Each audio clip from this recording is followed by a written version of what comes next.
Alors là, consoude, ce remède de ces prochains mois et que j'utilise beaucoup en ce moment,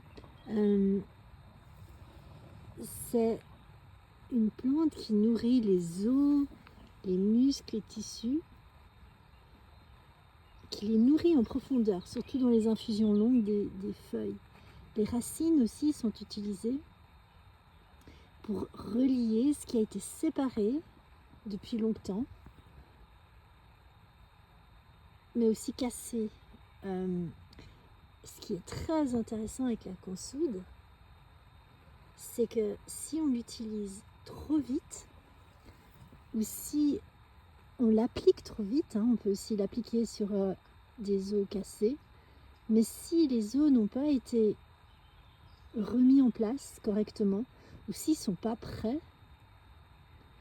le processus n'est pas intégré. En d'autres termes, elle apprend cette plante, elle apprend très très puissamment à ne pas chercher à relier des choses tant qu'elles ne sont pas alignées. Voilà, tout simplement. Je trouve que les feuilles sont vraiment comme des vitraux de cathédrale. Et donc j'inclus pour ma part dans le remède une préparation avec les racines qui sont beaucoup plus puissantes.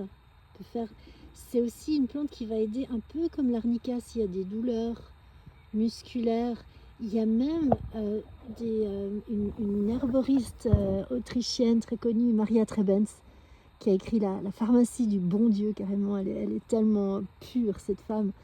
Et elle prenait les feuilles tout simplement, et puis elle les appliquait, elle les embouillante, je sais pas comment on dit, plaçait de l'eau bouillante dessus, et après elle se l'appliquait comme des compresses, tout simplement. J'ai essayé après une journée où j'avais des courbatures, et j'avoue que j'ai été assez bluffée. Il y a effectivement dans la consoude une molécule pyrosidyllique, si je ne me trompe pas.